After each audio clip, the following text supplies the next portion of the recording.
Tú como varón tienes que entender que ellas, por pura biología, buscan al mejor hombre al que pueden acceder. Entonces, si no eres el mejor hombre al que pueden acceder, si no proyectas ser el mejor hombre al que pueden acceder, estás frito. Bienvenidos, queridos hermanos, a un nuevo episodio de nuestro podcast. En esta oportunidad les traigo a alguien con muchísima sustancia que casualmente yo empecé a ver, me empezó a salir en TikTok, aparece en TikTok como Maestro Cuy, probablemente muchos de ustedes ya lo conozcan, pero yo lo empecé a ver en TikTok y dije, está tirando temas antropológicos con mucho fundamento y está simplificando la información de una manera que pues pocas personas yo estaba viendo que lo hicieran, y a mí me llamó poderosamente la atención. Más adelante lo veo participar en algún live con Armando Saucedo y con otras personas y dije, entonces pues debe estar a la vuelta, debe estar medio cerca, y hoy podemos reunirnos por primera vez en Ciudad de México. Así que mi hermano, bienvenido. Hombre. Muchísimas gracias por acompañarnos el día de hoy en este episodio de nuestro podcast. Para mí está bien noble la tarea que estás haciendo en cuanto a simplificar la información. La mayoría de las personas de repente no se le hace tan fácil entender esta parte del comportamiento humano, basado ya desde un punto de vista antropológico evolutivo, y estamos viendo que este posmodernismo, o no sabría cómo llamarlo, estas nuevas ideologías o nuevas formas de pensar y de ver la vida, pues de cierta forma no son compatibles con nuestra naturaleza, o al menos eso es lo que yo he llegado a notar. Entonces de eso quería preguntarte unas cuantas cosas al respecto, pero bienvenido, gracias por tu tiempo y gracias por estar acá. No, un placer, qué bueno que las estrellas se alinearon. Sí. Porque sí, tuvieron que suceder muchas cosas para que estuviéramos acá. Exactamente, sí, porque estás viviendo en Bogotá, ¿correcto? En Bogotá. Ok.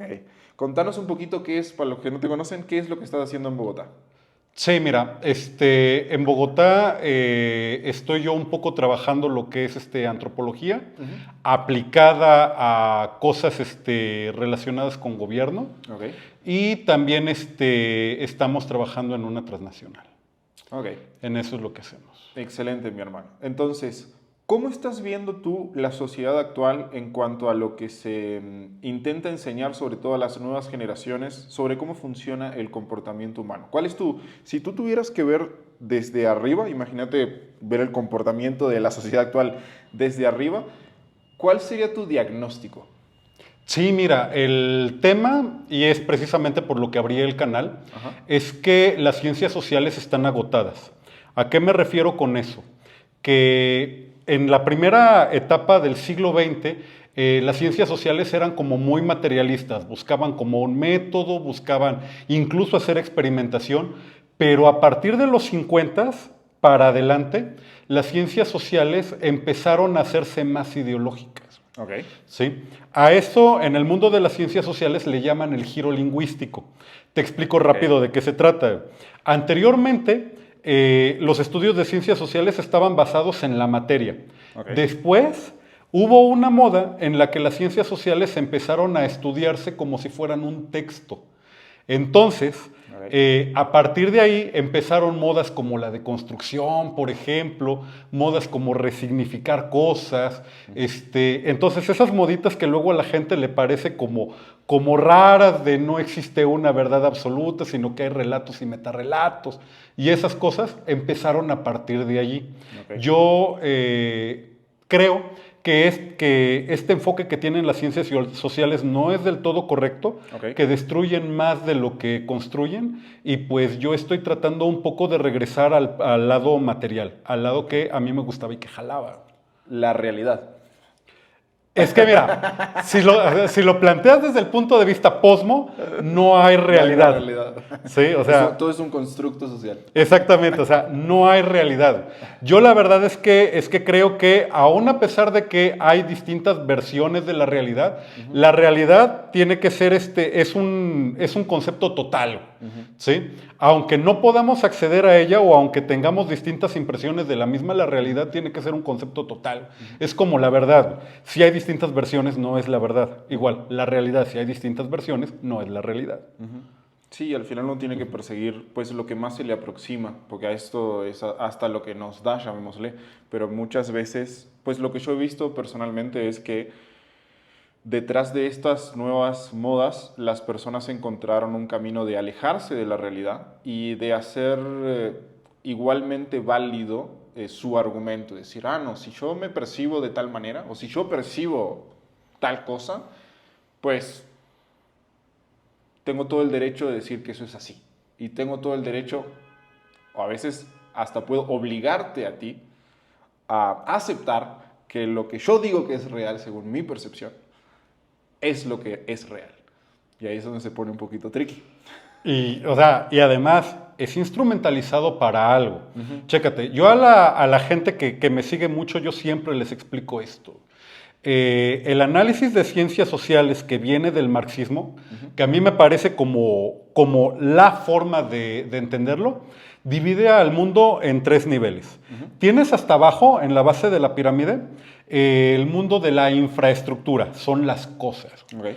Tienes en medio, ¿sí?, en un segundo nivel, tienes a la estructura. ¿Qué es la estructura? Son las instituciones con las que puedes administrar a la infraestructura. Entiendo. Y tienes hasta arriba la superestructura. ¿Qué es la superestructura? Son las ideas. Son las ideas con las que administras a las instituciones, con las que a su vez administras las cosas. ¿Qué es lo que está sucediendo el día de hoy?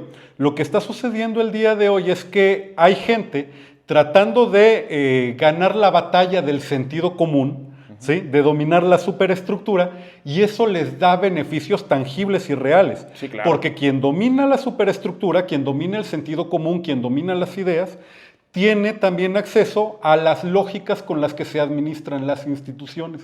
Y esas lógicas con las que se administran a las instituciones, al final se convierte en recursos, pesos y centavos.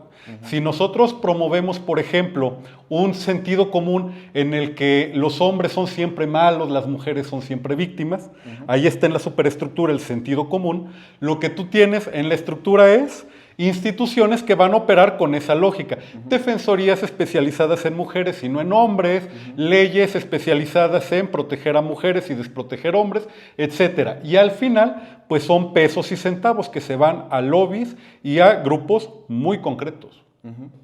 ¿Por qué crees que esos grupos concretos son, entiendo que no son un fin en sí mismo? O sea, si yo trato de traspolarlo para arriba y más allá de que a mí me pueda gustar o no, quiero encontrarle el sentido de por qué las personas se están moviendo de esta manera, pues no son un fin en sí mismo, son una herramienta para.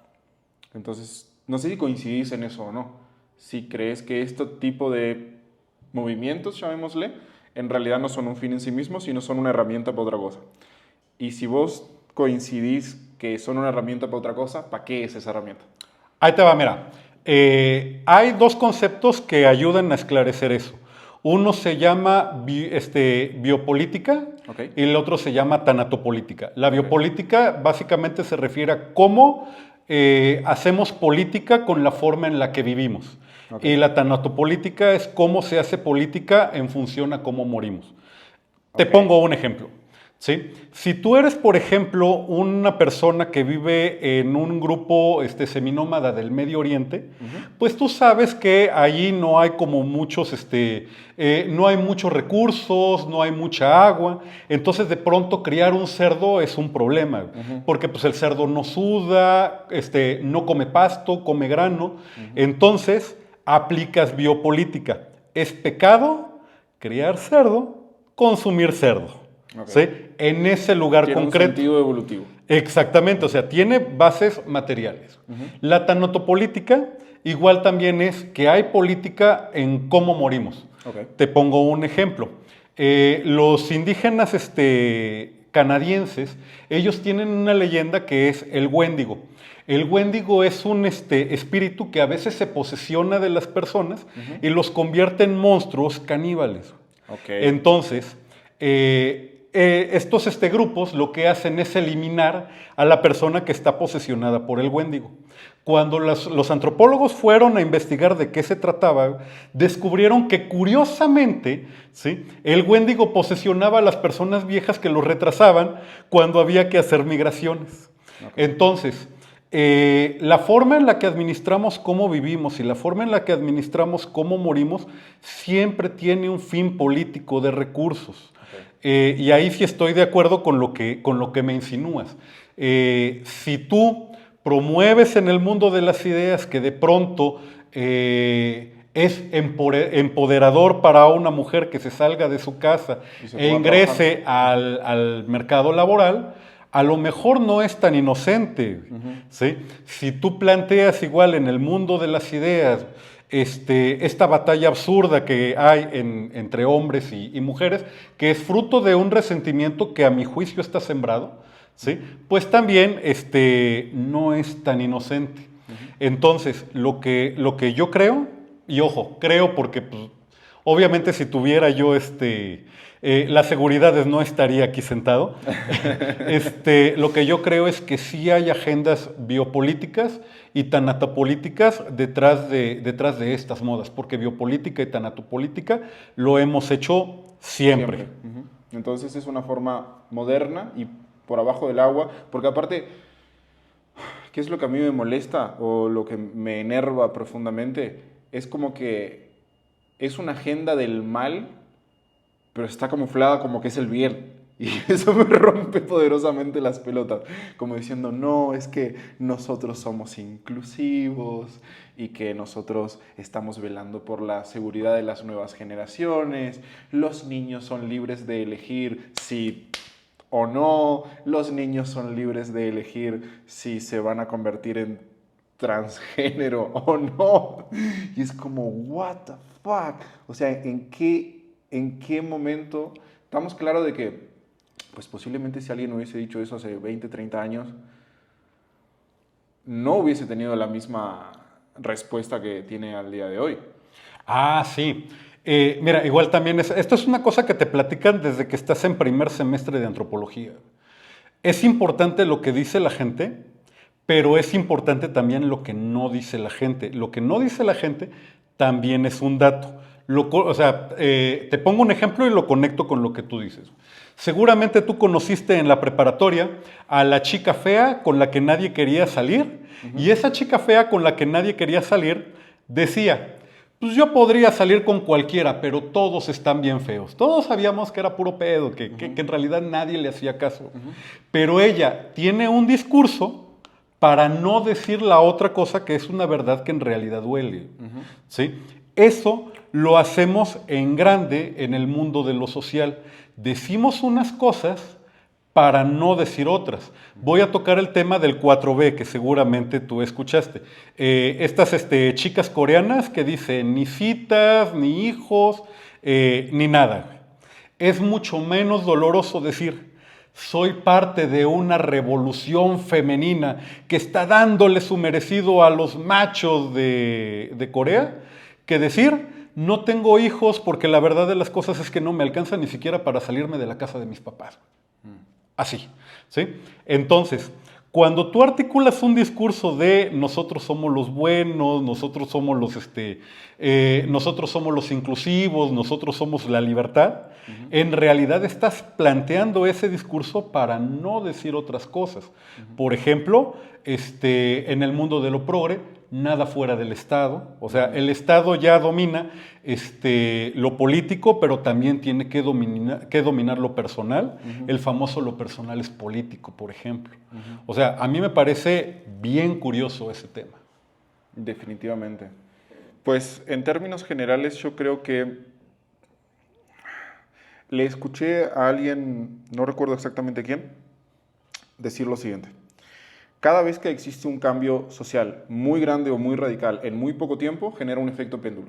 ¿Qué quiere decir? Que imagínate que las cosas se radicalizan para un lado y este péndulo en determinado momento llega a su inercia máxima y ahí le toca la bajada nuevamente.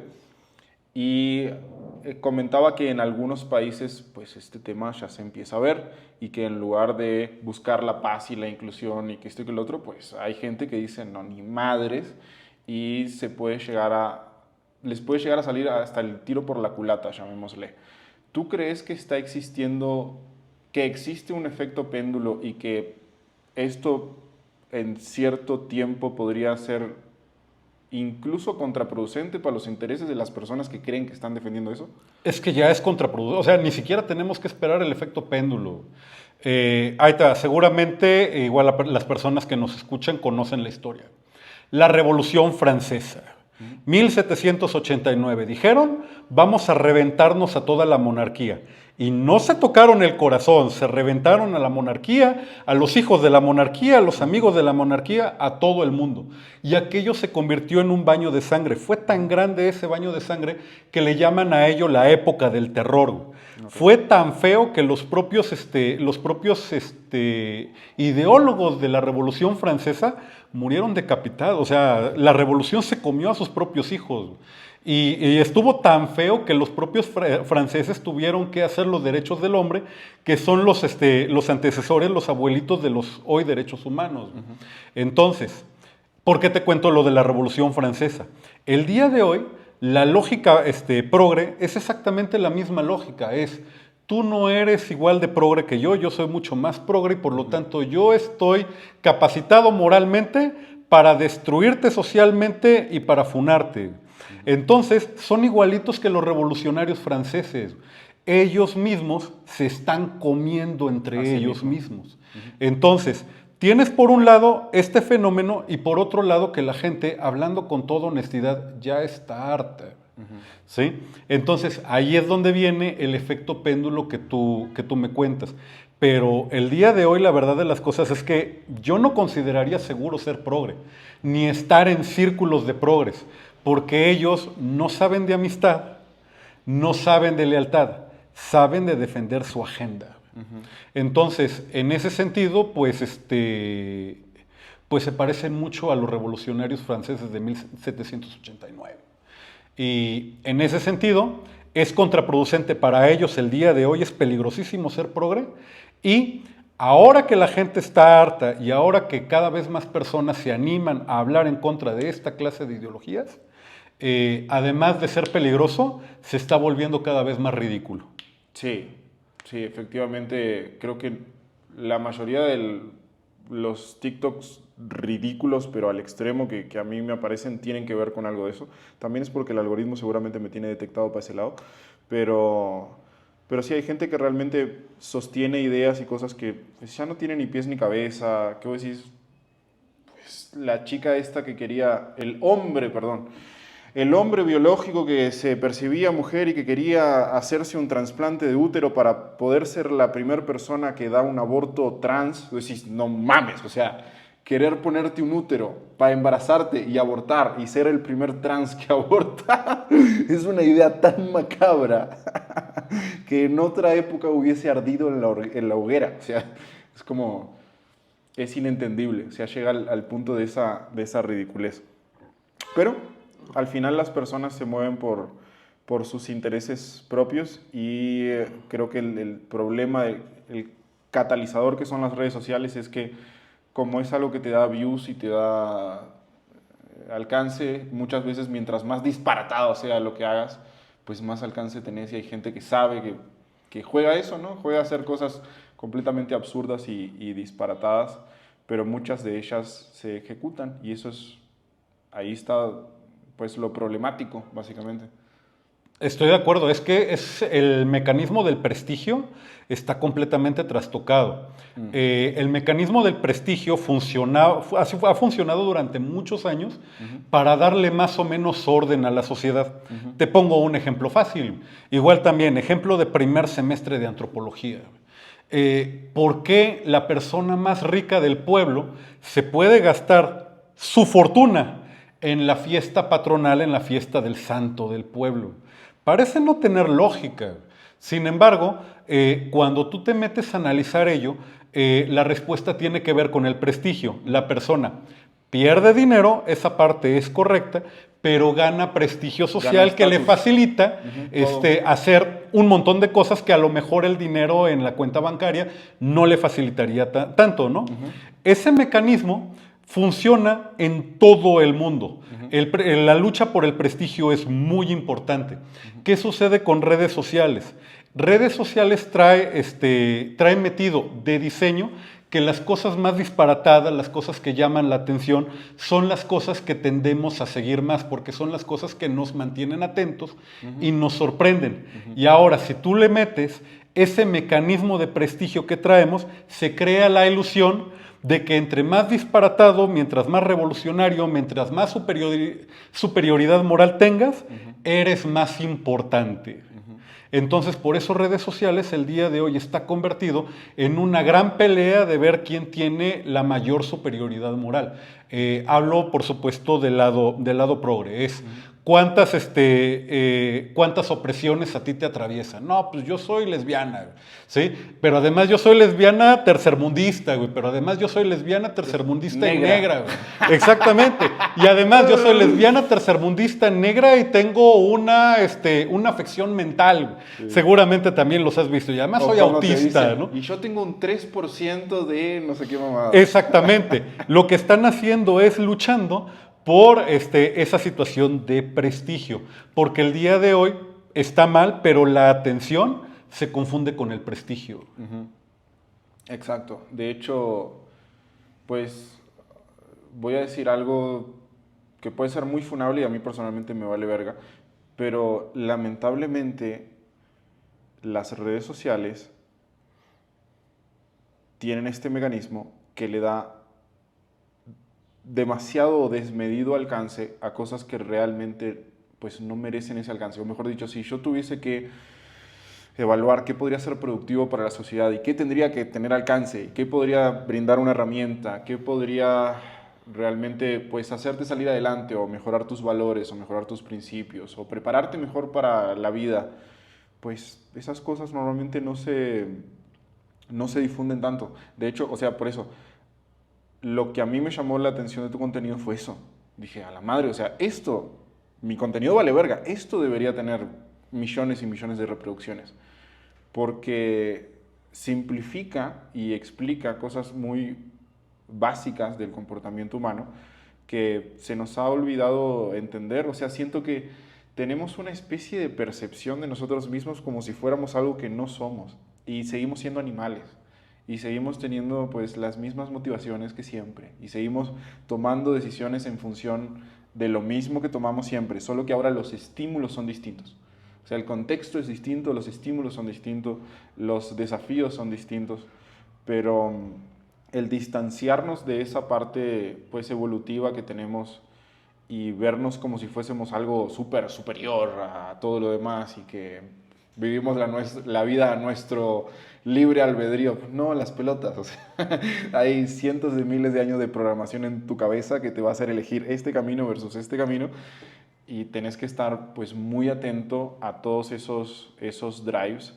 De hecho, por eso a mí me interesó este mundo de la antropología cuando yo dije, a la madre, o sea, esto tiene todo el sentido. Esto explica por qué yo elijo como elijo, por qué me comporto como me comporto, por qué me llaman la atención más este tipo de mujeres y no este otro tipo de mujeres, por qué peleo por el estatus, por qué trato de, no sé, de mejorar, de hacer dinero, de un montón de cosas como, tiene toda una explicación. No estamos descubriendo la pólvora, o sea, todo esto ya está escrito, todo esto ya está estudiado.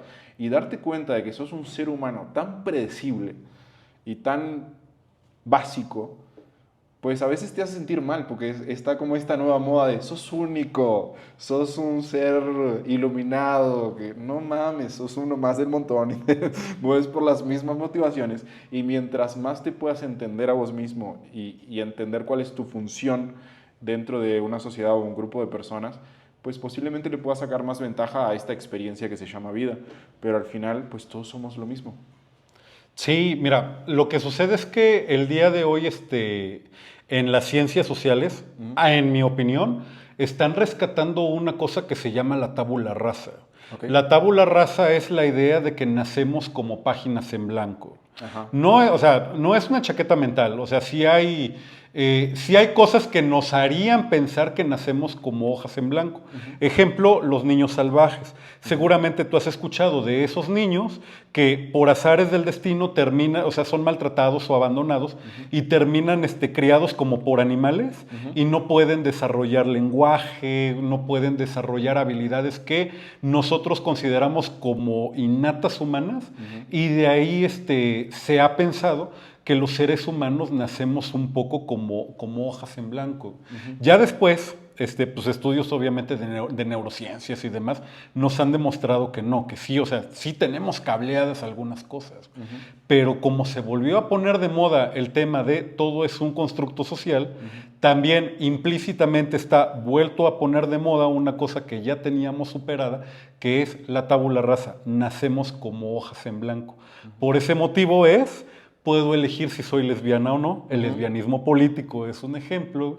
Puedo decidir si a mí me gustan las mujeres exageradamente gordas o no, ¿sí? Y si no me gustan exageradamente gordas es que no estoy con el movimiento body positive, etcétera, etcétera, etcétera. Entonces, si tú lo piensas, muchos de esos reclamos que existen el día de hoy de constrúyete, en realidad es vuélvete a convertir en una hoja en blanco.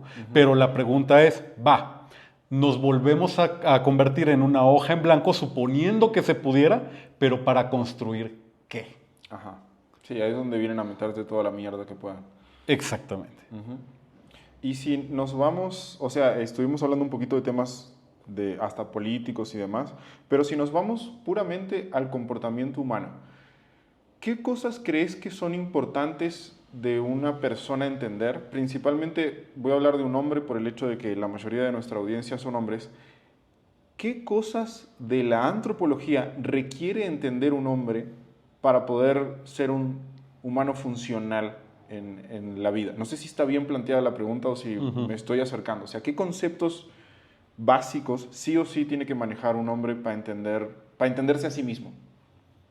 Ya.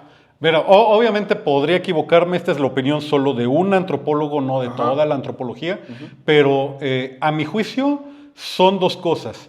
En primera instancia, que nosotros somos máquinas de reproducción de genes. ¿Sí?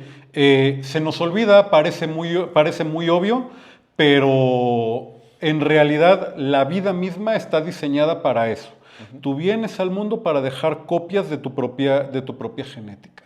Todo lo que sucede entre que naces, dejas copias de tu genética y tu cuerpo se hace inservible para tu propia genética, es completamente irrelevante y no le importa a la naturaleza. A mí me parece que esa es básica. Qué fuerte. Sí. Sí, obviamente la idea no es mía, la idea es de Richard Dawkins. Seguramente lo leíste en El Gen Egoísta.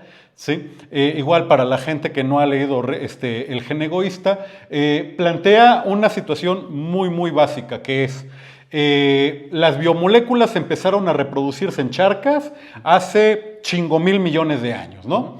Posteriormente, cuando la charca ya no fue lo suficientemente grande, empezaron a tener que comerse entre ellas, ¿sí? Y ahí empezó una especie de guerra armamentística, en donde las que eran mejores comiendo y mejores dejando copias, pues eran obviamente las que iban sobreviviendo.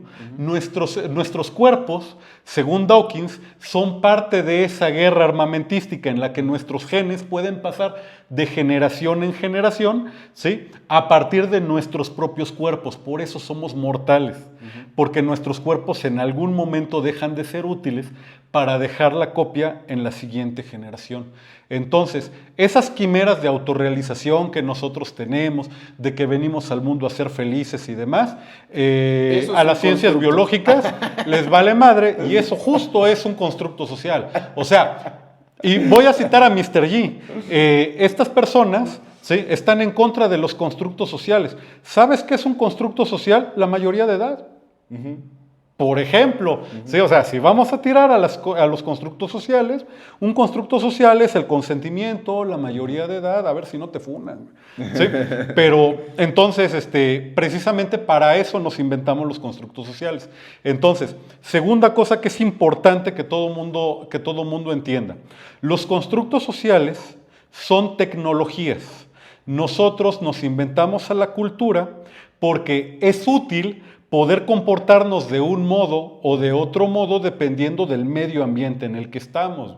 ¿Sí? Si tú eres un campesino de la India, por ejemplo, en donde en realidad es difícil que tú puedas tener sembradíos por la gran densidad demográfica que hay, y tú tienes una vaca, de pronto matar a tu vaca es un desperdicio. La ordeñas, obtienes combustible de la vaca se come los desperdicios y los pastos que tú no te puedes comer, convertimos en sagrada la vaca. Ese es un constructo social, pero es un constructo social útil.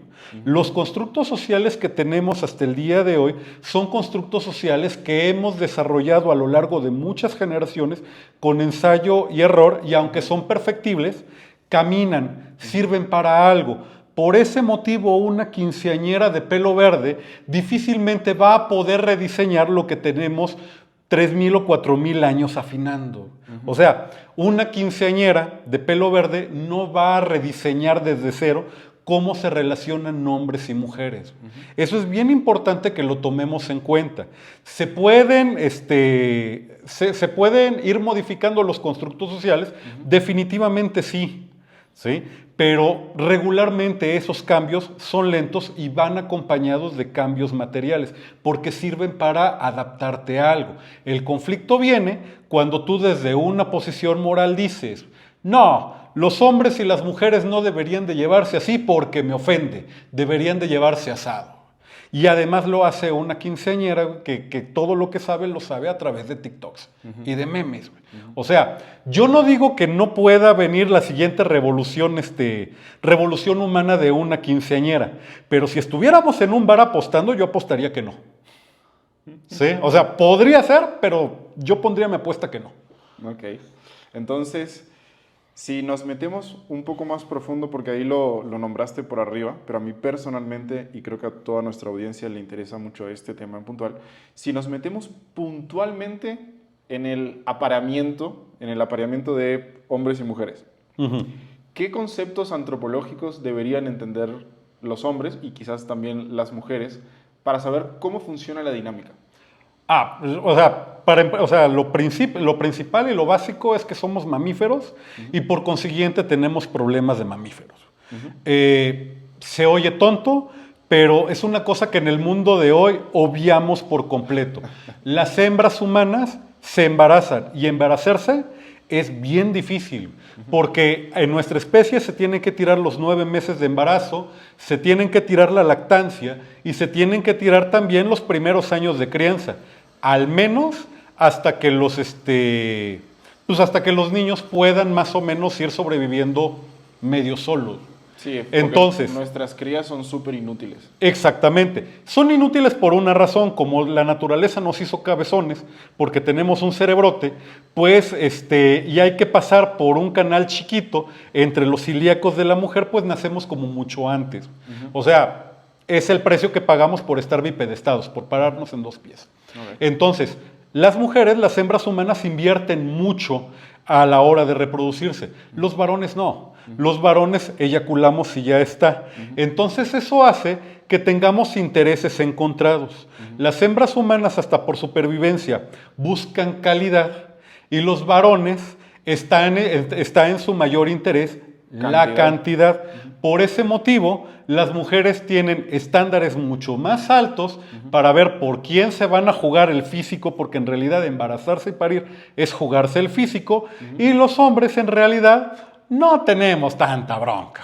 ¿Sí? Y eso en el mundo de hoy está completamente trastocado, porque tienes por un lado a los varones que tienen 0 estándares. ¿Sí? Aquí en México luego dicen si es hay un dicho que es si hay hoyo aunque sea de pollo. ¿Sí? Así dicen, eso que es un dicho como muy común en México es 0 estándares. ¿Sí? Y las mujeres dicen alto, rico, millonario, que sea un vampiro, que sea pirata, y que haya ido a la luna 4 veces. Entonces, en el mundo de la seducción, pues está mucho ese tema. Tú como varón tienes que entender que ellas, por pura biología, buscan al mejor hombre al que pueden acceder. Entonces, si no eres el mejor hombre al que pueden acceder, si no proyectas ser el mejor hombre al que pueden acceder, estás frito. Y yo te lo he escuchado decir a ti, en el mundo de las redes sociales, en donde estás compitiendo con un inglés millonario, tienes que trabajar bastante. ¿Sí? Ahora, la mayoría de las mujeres que están en este mercado, la verdad de las cosas es que no van a acceder al inglés millonario la mayoría de las veces. ¿Sí? Pero como está la ilusión... Creen que sí. Exactamente, Y como tienen está un la gran ilusión, problema.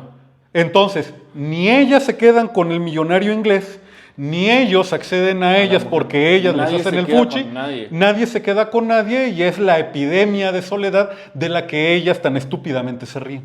Exacto, exactamente. No lo hubiese podido definir mejor, porque al final, pues yo noto este patrón. Las mujeres de repente con sus estándares altos dicen, ay no, es que yo voy a conseguir al millonario, yo voy a conseguir al grandote mamado. En México a las mexicanas no le gustan los mexicanos. O sea, yo tengo varias amigas y me lo dicen directamente, ay no, es que yo estoy esperando conseguir un extranjero y que no sé qué. Y le digo, ok, tenés todos estos estándares, pero ¿y tu reloj biológico? ¿Cuánto tiempo tenés para encontrar eso? Y si lo encontrás, ¿cuánto tiempo tenés para que se convierta en tu pareja? ¿Tenés la posibilidad de hacer que ese hombre, que estamos hablando de un hombre del 1% o 0,1%, te elija a ti y se quede contigo?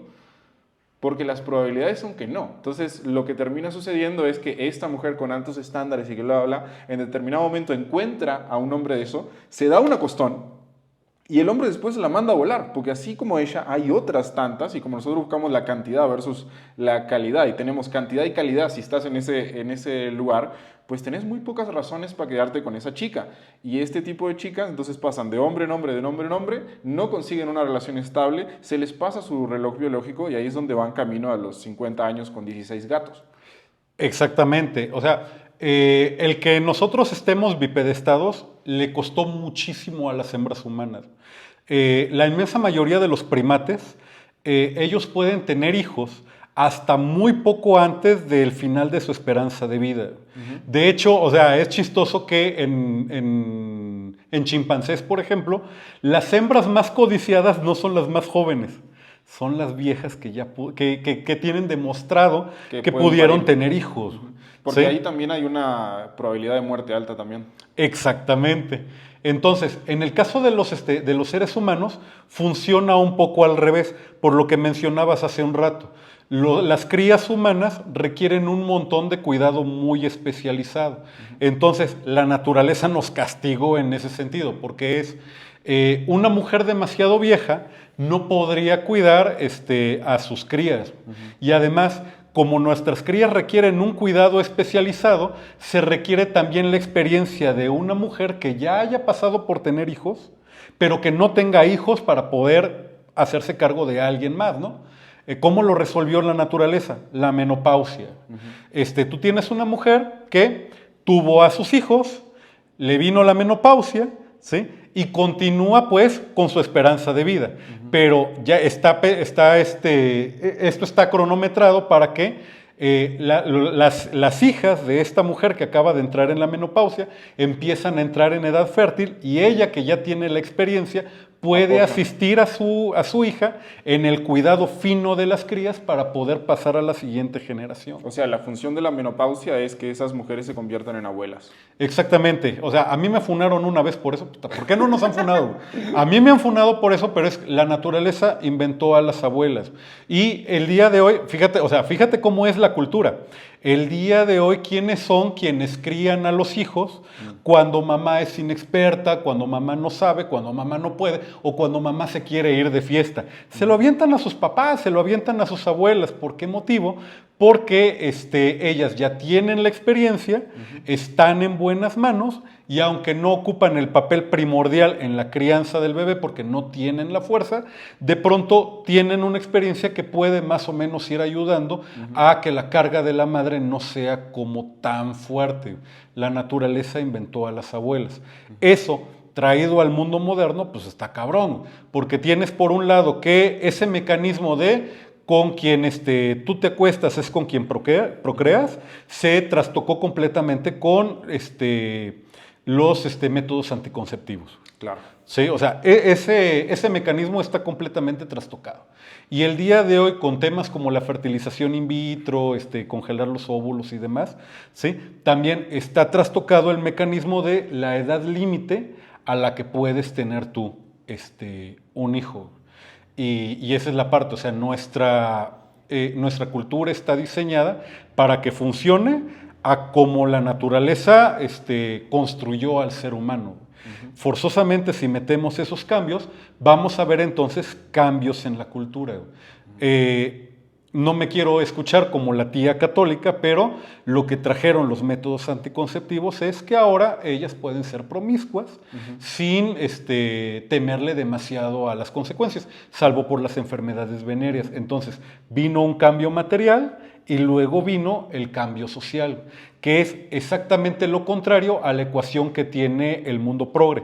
Ellos creen que primero hacemos el cambio social y luego viene el cambio material. No, ¿Sí? completamente al revés. Sí, o sea, de muchas personas he escuchado que la transformación más grande que ha tenido la sociedad es el mecanismo anticonceptivo y que todavía ni siquiera estamos viendo las consecuencias que eso va a tener, que tiene muy pocos años como para evaluar qué puede llegar a pasar, pero efectivamente está pues rompiendo los vínculos. O sea, creo que, por ejemplo, la monogamia pues también tiene una funcionalidad.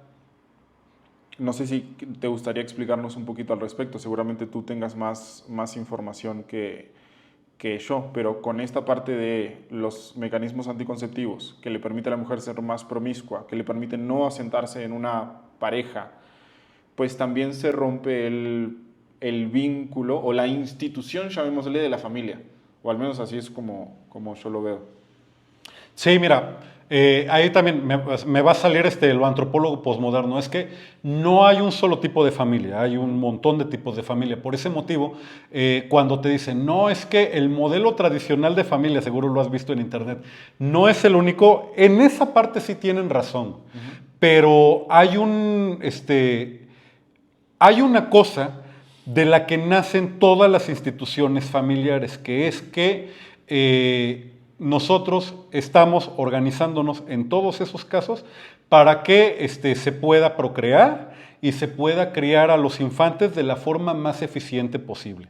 Formas hay muchas.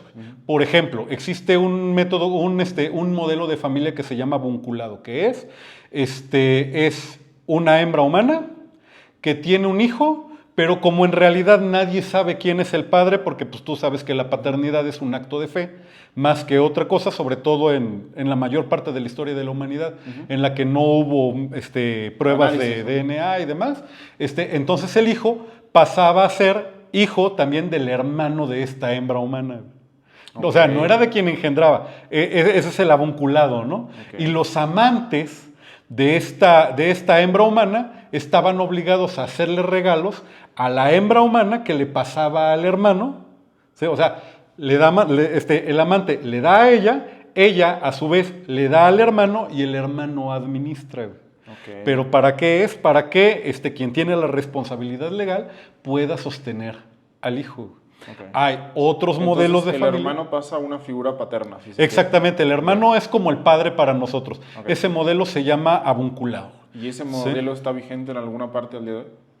Pues todavía en el siglo XIX estaba vigente en la zona central de África. Okay. ¿Sí?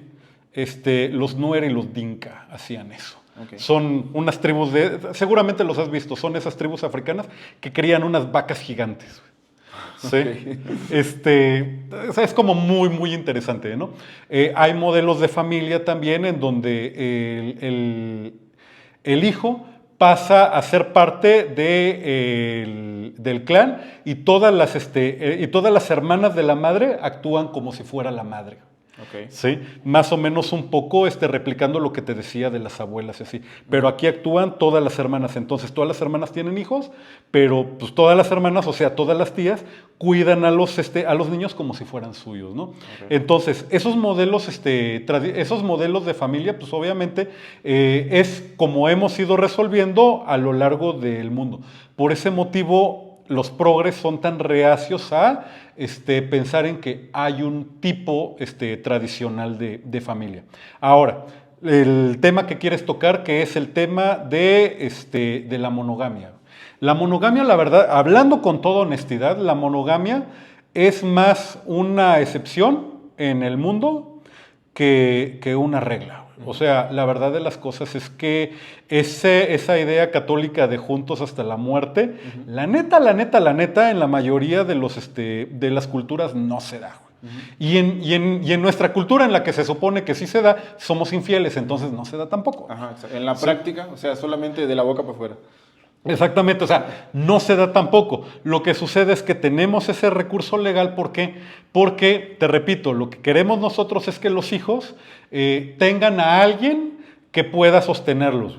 Entonces, aunque el hijo se haya dado en una relación extramarital, antes de las pruebas de ADN, ahora ya es otro cantar, pues tú como varón te jodías, era tuyo y tú tenías que apoquinar, ¿no? Entonces, la monogamia y todas las formas de institución familiar que tenemos tienen esa misión: procrear y optimizar que los hijos nazcan en unas condiciones legales tales que alguien pueda hacerse responsable de esos hijos. Por eso las actividades que trastocan esos marcos legales son castigados bien duramente. O sea, te apedreaban, te expulsaban y demás. Tiene que ver con eso. Pero hablando con franqueza, tal y como yo lo veo, los seres humanos estamos hechos para ser monógamos durante cierto tiempo. ¿Sí? Que es curiosamente el tiempo que dura el enamoramiento. Tú seguramente lo has leído. Que tiene una fecha de caducidad ese cóctel químico de estar enamorados. Sí, porque la idea es procrear ahí rápido. Exactamente. Tú procreas, estás enamorado el tiempo suficiente para que te hagas cargo más o menos de la criatura, y cuando ha pasado el tiempo de lactancia, el cóctel químico desaparece. Tenemos tecnologías sociales para mantener a las parejas juntas.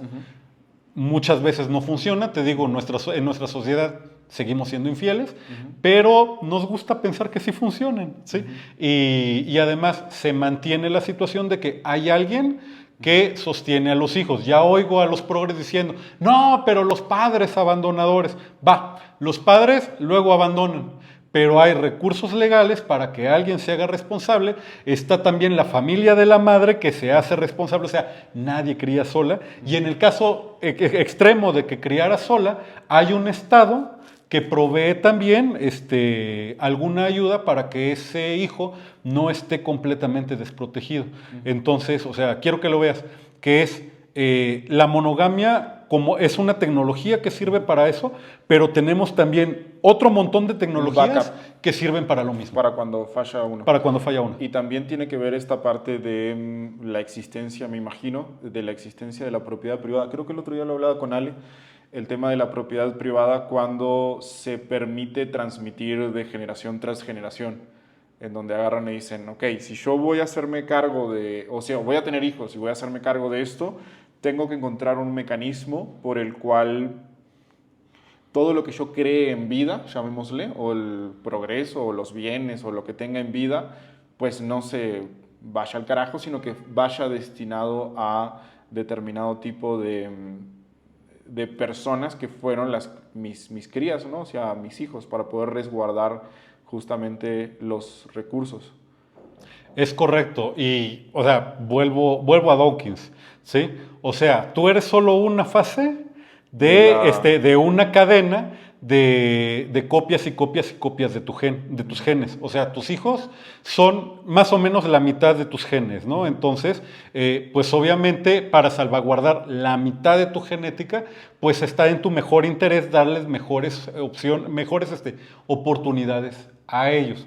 Tus nietos serían una cuarta parte, tus bisnietos una octava parte, no, una 16ª parte, y así, porque es al cuadrado. Es exponencial. Sí, es exponencial.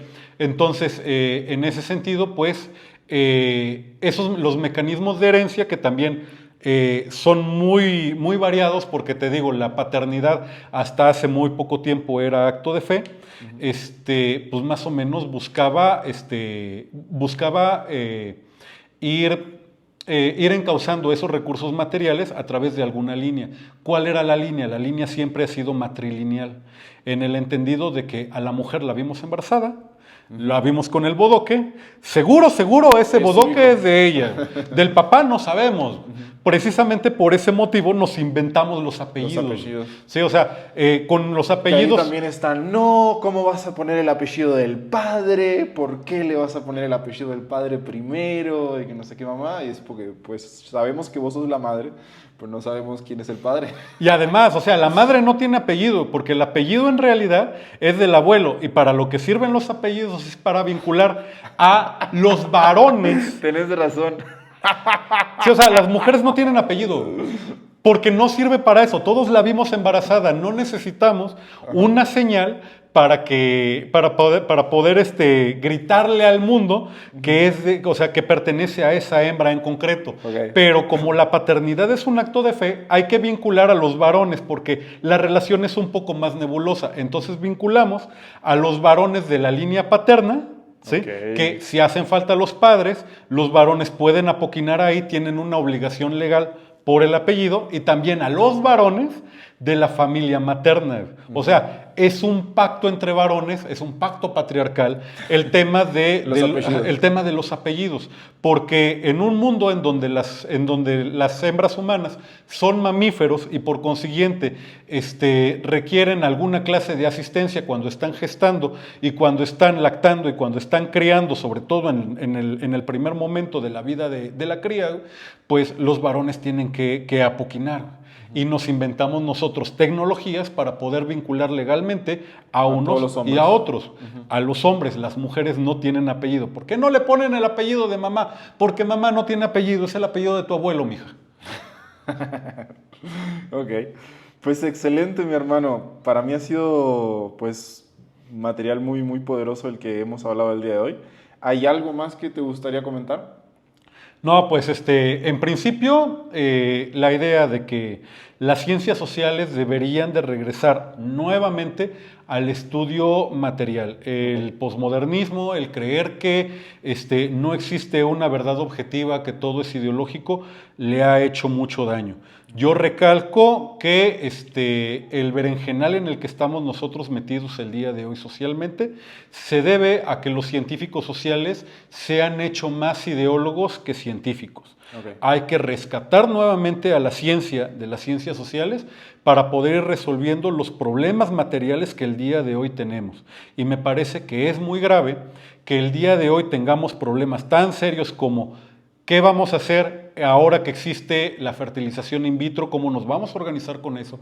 ¿Qué vamos a hacer ahora que vivimos en un mundo global? ¿Qué vamos a hacer con eso? ¿Cómo vamos a resolver la epidemia de soledad que existe el día de hoy y que ya trae una curva de población importante que nos va a ocasionar muy serios problemas económicos, y en lugar de estar viendo esos problemas que son serios, estamos discutiendo si hay que inventarnos, exactamente, si hay que inventarnos un nuevo género. Me parece que es grave, me parece que es peligroso, me parece que no estamos poniendo atención a las cosas a las que deberíamos de ponerle atención, y más nos vale volver a ponerle atención a las cosas que realmente importan. Excelente, mi hermano, pues me quedo con eso. Muchísimas gracias. Para los que todavía no te siguen, ¿dónde te pueden encontrar? Estoy en todas las redes sociales como Maestro Cuy. Excelente. Fácil, rápido, pues ahí lo tienen. Espero que les haya aportado un granito de arena. Vayan a seguir al Maestro Cuy. Si tienen alguna pregunta o algo, la pueden dejar por ahí en el video. Quizás el día de mañana podamos hacer algún live o alguna otra cosa. Y pues para mí es un gusto traerte, mi hermano. Muchas gracias por tu tiempo, gracias por tu sabiduría. Y nos vamos a despedir con una última pregunta. A ver qué nos respondes. A ver. ¿Cuáles crees que son los 2 o 3 libros fundamentales para entender antropología para no antropólogos? Ok. Ya los tengo. Ok. Sí. El primero que yo leería se llama Vacas, Cerdos, Brujas y Guerras. Vacas, cerdos, brujas. Brujas y guerras. Okay. O guerras y brujas. Ese podría estar al revés. ¿De quién? Vacas, cerdos, guerras, guerras y brujas.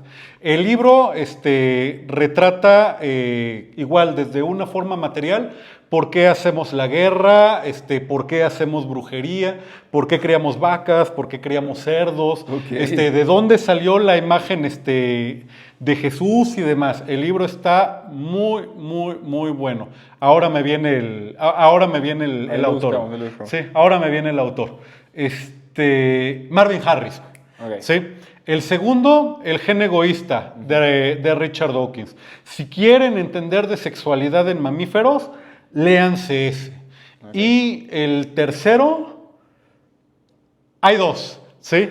Si quieren entender un poquito más el tema que le gusta a Matías sobre por qué nosotros nacemos tan pequeñitos, cómo es la maternidad y demás, La cadera de Eva. Y si ustedes están locos como yo y les gustaría más estudiar cómo son los ritos de paso de la masculinidad, que es un tema que no tocamos, o sea, en qué momento un niño se vuelve un hombre y por qué motivo el día de hoy somos niños de hasta 40, sí. Sí, somos niños de 40, ¿qué se rompió ahí? Los Nuer de Evans Pritchard.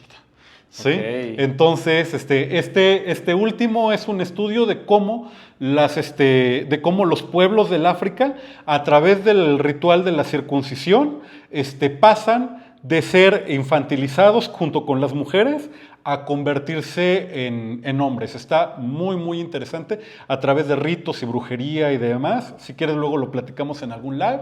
Okay. Esos 4 yo diría. No te di 3, te di 4. Excelente. Muchísimas gracias, hermano. Pues espero que les haya aportado. Pongan un like por ahí, comenten, pregunten lo que tengan que preguntar. Y nos vemos la próxima. Chau, chau, chau, chau. Hasta luego.